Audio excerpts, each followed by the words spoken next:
தட்டாஞ்சாவடி ஆத்து வாய்க்காலில் ரூபாய் 39 லட்சம் செலவில் வடிகால் கட்டுமான பணியை எதிர்க்கட்சித் தலைவர் சிவா தொடங்கி வைத்தார். புதுச்சேரி மாநிலம் வில்லியனூர் கொம்யூன் வில்லியனூர் சட்டமன்ற தொகுதிக்குட்பட்ட வில்லியனூர் ஒதியம்பட்டு வருவாய் கிராமம் தட்டாஞ்சாவடி பிரதான சாலையில் இருந்து ஆத்துவாய்க்கால் பிரதான கால்வாய் வரை ஆத்துவாய்க்கால் கிளை வாய்க்காலில் 39,11,000 ரூபாய் செலவில் PCC வடிகால் கட்டுமானம் கட்டுவதற்காக பொதுப்பணித்துறை நீர்ப்பாசன கோட்டத்தின் மூலம் மேற்கொள்ளப்பட உள்ள பணிக்கான பூமி பூஜை நிகழ்ச்சி தட்டாஞ்சாவடி பள்ளி அருகில் நடைபெற்றது. இதில் தொகுதியின் சட்டமன்ற உறுப்பினரும் சட்டமன்ற எதிர்க்கட்சித் தலைவருமான சிவா கலந்து கொண்டு வடிகால் கட்டுமான பணியை பூஜை செய்து தொடங்கி வைத்தார்.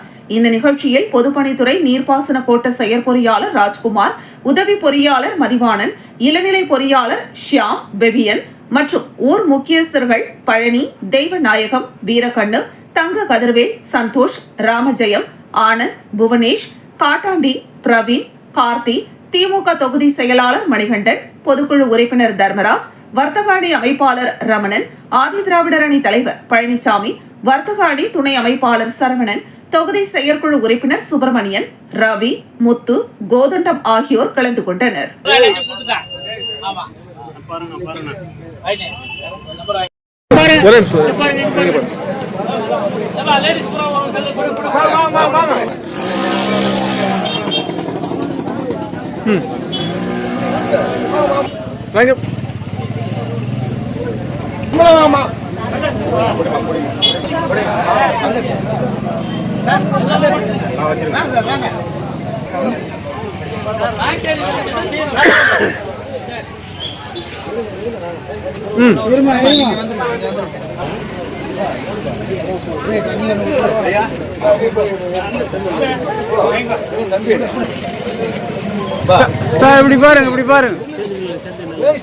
பாகூர் அடுத்துள்ள இருளன் சந்தை அருள்மிகு ஸ்ரீ முத்து மாரியம்மன் ஆலயத்தில் மகா கும்பாபிஷேக விழா வெகு சிறப்பாக நடைபெற்றது. புதுவை மாநிலம் பாகூர் கொம்யூனை சார்ந்த இருளன் சந்தை கிராமத்தில் எழுந்தருளியுள்ள அருள்மிகு ஸ்ரீ முத்துமாரியம்மன் திருக்கோவிலில் திருக்குடம் விளக்கு, நன்னீராட்டு, பெருஞ்சாந்தி பெருவிழா, விநாயகர் பூஜை, கணபதி ஹோமம், லட்சுமி ஹோமம், கோ பூஜை, நவகிரக ஹோமம் என்று தொடங்கி முதற்கால யாகசாலை பூஜை ஆரம்பமாகி மகா தீபாராதனையுடன் 3ஆம் யாகசாலை முடிவுற்று பிறகு வான வேடிக்கைகளுடன் மேல தாளங்கள் முழங்க கடம் புறப்பாடுடன் நடைபெற்று ஸ்ரீ முத்துமாரியம்மன் ஆலயத்தில் உள்ள விமான கோபுரம் மற்றும் மூலஸ்தான விக்கிரகங்களுக்கு மகா கும்பாபிஷேக விழா நடைபெற்றது. இதில் சிறப்பு அழைப்பாளராக பாகூர் சட்டமன்ற உறுப்பினர் செந்தில்குமார் கலந்து கொண்டு ஸ்ரீ முத்துமாரியம்மன் சுவாமியை வணங்கி தரிசனம் செய்தார். கும்பாபிஷேக விழாவில் ஆன்மீக நண்பர்கள், பக்த கோடிகள் திரளாக கலந்து கொண்டு ஸ்ரீ முத்துமாரியம்மன் அருளை பெற்று சென்றனர். அதனைத் தொடர்ந்து அன்னதானம் வழங்கப்பட்டது. மேலும் கும்பாபிஷேக விழாவில் நன்கொடை மற்றும் உடனிருந்து செயல்பட்ட ஆன்மீக நண்பர்களுக்கு அப்பகுதி மக்கள் ஒன்று கூடி மரியாதை செய்தனர். இந்த நிகழ்ச்சிக்கான ஏற்பாட்டினை இருளன் சந்தை கோவில் அறங்காவலர் குழு மற்றும் பஞ்சாயத்தாரர்கள், கிராமவாசிகள், ஊர் பொதுமக்கள், இளைஞர்கள் செய்திருந்தனர்.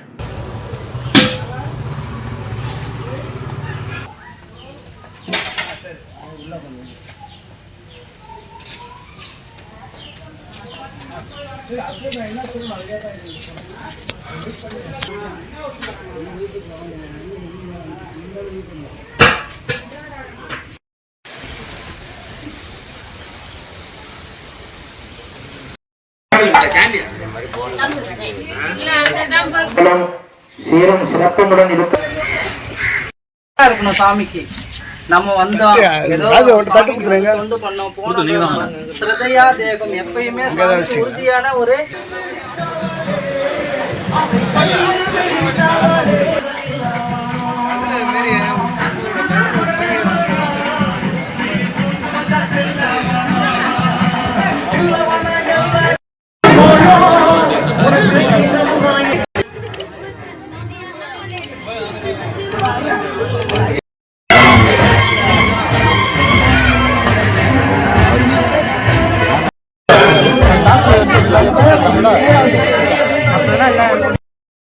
புதுச்சேரியில் உலக நன்மை வேண்டி பனிலிங்கத்திற்கும் நெல்லி மரம் மற்றும் துளசி செடிக்கு பக்தர்கள் பூஜை செய்து சிறப்பு வழிபாட்டில் ஈடுபட்டனர். புதுச்சேரி காமாட்சி அம்மன் கோவில் வீதியில் அமைந்துள்ள கன்னிகா பரமேஸ்வரி தேவஸ்தானம் கோவிலில் கார்த்திகை மாத பனிலிங்க பூஜை வெகு விமர்சையாக நடைபெற்றது. இதில் உலக நன்மை வேண்டியும், பெரு வெள்ளம், இயற்கை சீற்றங்களில் இருந்து மக்களை காக்க வேண்டியும், நெல்லி மரம், துளசி செடி, பனிலிங்கம் வைத்து சிறப்பு பூஜை செய்தனர்.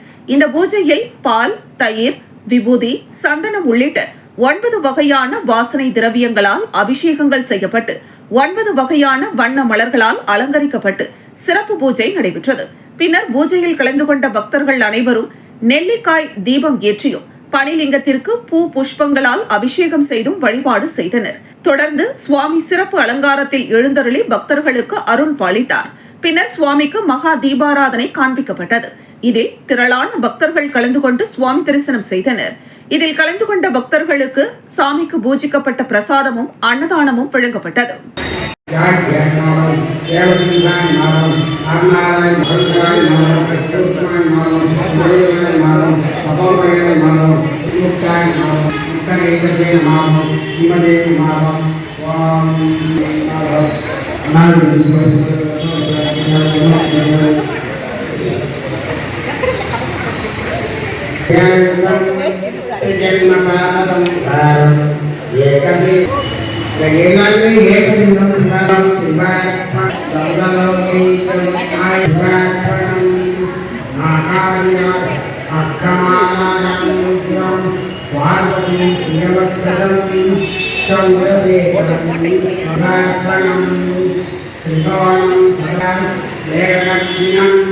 புதுச்சேரி கோபாலன் கடை பகுதியை சார்ந்த கார் டிரைவரை பாம்பு கடித்ததால் சிகிச்சை பலனின்றி உயிரிழந்தார்.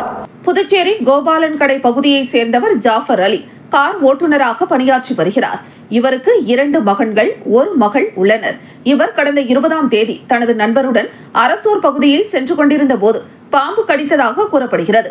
இதனையடுத்து இவரது நண்பர் ஆசார் இவரை வில்லியனூர் பகுதியில் உள்ள மருத்துவமனைக்கு அழைத்து சென்று முதலுதவி சிகிச்சை செய்து பின்பு புதுச்சேரி அரசு மருத்துவமனைக்கு மேல் சிகிச்சைக்காக அனுப்பி வைத்தனர். சிகிச்சை பலனின்றி இவர் உயிரிழந்த நிலையில் வில்லியனூர் காவல்துறையினர் வழக்கு பதிவு செய்து விசாரணை மேற்கொண்டு வருகின்றனர். மழைக்காலம் என்பதால் சாலையோரம் மற்றும் கிராம பகுதிகளில் புதர் மண்டி இருப்பதாலும் இதுபோன்ற விஷ ஜந்துக்கள் தாக்கியதால் இவர் உயிரிழந்திருக்கலாம் என மருத்துவர்கள் தெரிவித்துள்ளனர்.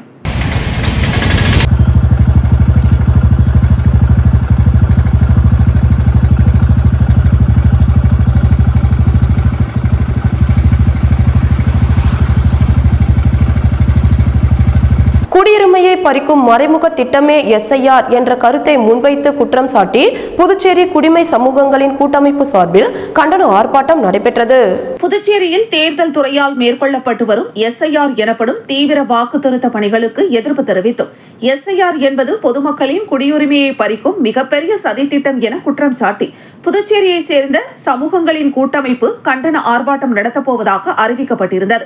அதன்படி புதுச்சேரி அண்ணா சிலை அருகில் நடைபெற்ற கண்டன ஆர்ப்பாட்டத்திற்கு கூட்டமைப்பின் ஒருங்கிணைப்பாளர் முருகானந்தம் தலைமை தாங்க சிறப்பு விருந்தினராக முன்னாள் முதலமைச்சர் நாராயணசாமி, எதிர்க்கட்சித் தலைவர் சிவா மற்றும் இந்திய தேசிய இளைஞர் முன்னணி தாமரை கண்ணன் உள்ளிட்ட பல்வேறு அரசியல் கட்சி தலைவர்களும் சமூக இயக்க நிர்வாகிகள் திரளாக கலந்து கொண்டு மத்திய அரசுக்கு எதிராக கண்டன கோஷங்களை எழுப்பினர்.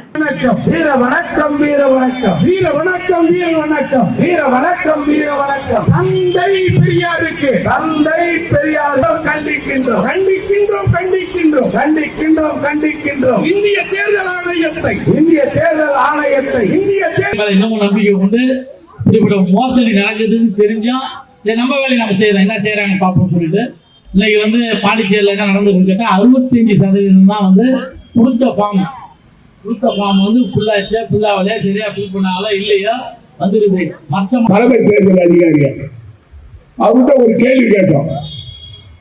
இப்ப பீகார்ல தேர்தல் நடந்தது. பீகார் தேர்தலுக்கு புதுச்சேரியில பீகார்ல இருந்து பணிபுரியுடன் இருக்கிறான். மூதாட்டியை ஏமாற்றி 22 பவுன் நகை மற்றும் பணம் திருடிய 2 பெண்களுக்கு வலைவீச்சு. புதுவை கொசப்பாளையம் திருமால் நகரை சேர்ந்தவர் செல்வராஜ் கடந்த சில ஆண்டுகளுக்கு முன்னர் இறந்துவிட்டார். இவரது மனைவி ரங்கநாயகி அடிக்கடி இறை யாத்திரை செல்வது வழக்கம். அதுபோல கடந்த சில மாதங்களுக்கு முன்னர் காசிக்கு செல்ல திட்டமிட்டார். இதனையடுத்து அவரது நகைகளான 12 பவுன் மதிப்பிலான 4 செயின்கள், 5 சவரன் மதிப்பிலான 4 வளையல்கள், 2 சவரன் கம்மல், 3 சவரன் மதிப்பிலான 4 மோதிரம் என 22 பவுன் நகை, 1,10,000 ரூபாய் ரொக்கப்பணம் ஆகியவற்றை அவரது குடும்ப நண்பரான நெல்லித்தோப்பு சவரிபடையாட்சி வீதியில் வசிக்கும் பாத்திமா என்பவரிடம் கொடுத்து வைத்துள்ளார். காசிக்கு ரயில் மூலமாக சென்றுவிட்டு திரும்பியுள்ளார். இந்த நிலையில் நகைகளை வாங்கி வரலாம் என நினைத்து அவரது வீட்டிலிருந்து ரங்கநாயகி நடந்தே பாத்திமா வீட்டிற்கு சென்றுள்ளார். அங்கு நகை மற்றும் பணத்தை பெற்றுக்கொண்டு ஒரு பையில் வைத்து மீண்டும் நடந்தபடி நெல்லித்தோப்பு சிக்னல் சென்றுள்ளார். அப்போது சாலையை கடக்க முயன்றபோது அங்கு நின்றிருந்த 30 வயதிலான 2 பெண்கள் அவருக்கு சாலையை கடக்க உதவுவது போல வந்துள்ளனர். இருவரும் அவரது இரு கைகளையும் பிடித்துக்கொண்டு சாலையை கடக்க வைத்துள்ளனர். அவர்கள் சென்ற சிறிது நேரத்தில் ரங்கநாயகி பையை பார்த்தபோது ஜிப் திறந்திருந்தது. உள்ளே வைத்திருந்த 22 பவுண்ட் நகை மற்றும் ரொக்க பணம் காணாமல் போயிருந்தது. இவற்றின் மதிப்பு 18,70,000 ரூபாயாகும். இதுகுறித்து ரங்கநாயகி உருளையன்பேட்டை காவல் நிலையத்தில் புகார் அளித்தார். வழக்கு பதிவு செய்து 2 பெண்களையும் தேடி வருகின்றனர். புதுச்சேரியில் செயல்படாத மகளிர் ஆணையத்திற்கு மலர் வளையம் வைக்கும் போராட்டத்தில் ஈடுபட்ட அனைத்து பெண்கள் கூட்டமைப்பினருக்கும் போலீசாருக்கும் இடையே கடுமையான தள்ளுமுள்ளு வாக்குவாதம் ஏற்பட்டது. இதனையடுத்து அவர்கள் கைது செய்யப்பட்டனர். நவம்பர் 25 வன்முறை எதிர்ப்பு தினம் என்பதால் பெண்களுக்கு எதிரான பிரச்சனைகளுக்கு குரல் கொடுக்காத புதுச்சேரி மகளிர் ஆணையத்தை கண்டித்து மலர் வளையம் வைக்கும் போராட்டத்தில் ஈடுபட போவதாக அனைத்து பெண்கள் கூட்டமைப்பினர் அறிவித்திருந்தனர். அதன்படி இந்திரா காந்தி சிலை சதுக்கத்தில் ஒன்று திரண்ட அனைத்து பெண்கள் கூட்டமைப்பினர் மாநில துணை செயலாளர் உமா தலைமையில் கோஷமிட்டபடி மலர் வளையத்தோடு ஊர்வலமாக சென்றனர். அவர்களை தடுத்து நிறுத்திய காவல்துறையினர் மலர் வளையத்தை அப்புறப்படுத்த முயன்றபோது பெண்களுக்கும் காவல்துறையினருக்கும் இடையே கடுமையான தள்ளுமுள்ளு வாக்குவாதம் ஏற்பட்டது. தொடர்ந்து காவல்துறையினரை கண்டித்து அனைத்து பெண்கள் கூட்டமைப்பினர் கோஷம் எழுப்பியபடி போராட்டத்தில் ஈடுபட்டதால் அனைவரும் கைது செய்யப்பட்டனர். இதுகுறித்து அவர்கள் கூறுகையில், புதுச்சேரியில் தினமும் பெண்களுக்கு எதிரான வன்கொடுமைகள் மற்றும் போதை பழக்கம் உள்ளிட்டவை அதிகரித்து வருகிறது. இதனை புதுச்சேரி ஆளும் என்ஆர் காங்கிரஸ் பாஜக கூட்டணி அரசு கட்டுப்படுத்த வேண்டும் என கேட்டுக்கொண்டார்.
சிறப்பு கூறு நிதி செலவீனம் குறித்து வெள்ளை அறிக்கை விட வேண்டும் என புதுச்சேரி மக்கள் முன்னேற்ற கழக தலைவர் ராமதாஸ் வலியுறுத்தல். புதுச்சேரி மாநில மக்கள் முன்னேற்ற கழக தலைவர் பேராசிரியர் ராமதாஸ் விடுத்துள்ள செய்தியில், அரசு பின்பற்றி வரும் கல்வி மற்றும் வேலை பற்றிய இடஒதுக்கீட்டு கொள்கை காரைக்கால் மீனவர்களுக்கு பயனில்லை என்று கூறி அந்த கொள்கையை மாற்ற கோரி போராட்டம் நடத்தி வந்தனர். அரசிடம் மனுக்கள் அளித்தனர். தங்களை இபிசி வகுப்பிலிருந்து பிரித்து முன்பு போல் எம்பிசி வகுப்பில் வைக்க வேண்டும் என்ற கோரிக்கையை வலியுறுத்தி வந்தனர். ஆனால் அரசு இதற்கு செவிசாய்க்க மறுத்ததால் காரைக்கால் மீனவர்கள் என்னை அணுகி இதில் நடவடிக்கை எடுக்க வேண்டும் என கேட்டுக்கொண்டனர். இந்த பிரச்சனையை சென்னை உயர்நீதிமன்றத்திற்கு முன்னாள் பாராளுமன்ற உறுப்பினர் என்ற முறையில் முறையிட்டேன். மனுவை பரிசீலித்த நீதிமன்றம் புதுச்சேரி அரசினால் உருவாக்கப்பட்டுள்ள மாநில பிற்படுத்தப்பட்டோர் ஆணையம் இப்பிரச்சனையை சிறந்த முறையில் கையாள முடியும் என்று கருத்து கூறியது. ஆனால் இந்த ஆணையம் செயல்பாட்டில் இல்லை என்ற உண்மையை நீதிமன்றத்தின் கவனத்திற்கு கொண்டு சென்ற போது அரசு தரப்பு வழக்கறிஞரிடம் நீதிமன்றம் புதுச்சேரி அரசு எவ்வளவு சீக்கிரம் முடியுமோ அவ்வளவு சீக்கிரத்தில் ஆணையத்தை நியமித்து இந்த ஆணையம் மனுதாரரின் மனுவை விசாரிக்க வேண்டும் என்று ஆணையிட்டது. இந்த ஆணை சென்னை உயர்நீதிமன்ற நீதிபதி கார்த்திகேயனால் கடந்த 2023ஆம் ஆண்டு பிப்ரவரி மாதம் 27ஆம் தேதியன்று பிறப்பிக்கப்பட்டு புதுச்சேரி அரசு அந்த ஆணையை கடந்த 2023ஆம் ஆண்டு ஏப்ரல் மாதம் 3ஆம் தேதியன்று பெற்றது. இன்றைய தேதியில் நீதிமன்றம் ஆணை பிறப்பித்து 32 மாதங்கள் உருண்டோடிவிட்டன. இருப்பினும் புதுச்சேரி அரசு மாநில பிற்படுத்தப்பட்டோர் ஆணையத்தை புதுப்பிக்கவில்லை. அரசின் இந்த போக்கு நீதிமன்ற உத்தரவை அவமதிப்பதாகும். மேலும் இந்த ஆணையம் இந்திய அரசியலமைப்பு சட்டங்கள் 16 மற்றும் 340 படி 1998 ஆண்டு நியமிக்கப்பட்டது. ஆனால் இது 2018 ஆண்டு ஜூன் மாதம் 1ஆம் தேதியிலிருந்து செயல்படவில்லை. அதற்கான தலைவர் மற்றும் உறுப்பினர்களை அரசு கடந்த 7.5 ஆண்டுகளாக நியமிக்கவில்லை. இது அரசியலமைப்பு சட்டத்தை மீறிய செயலாகும்.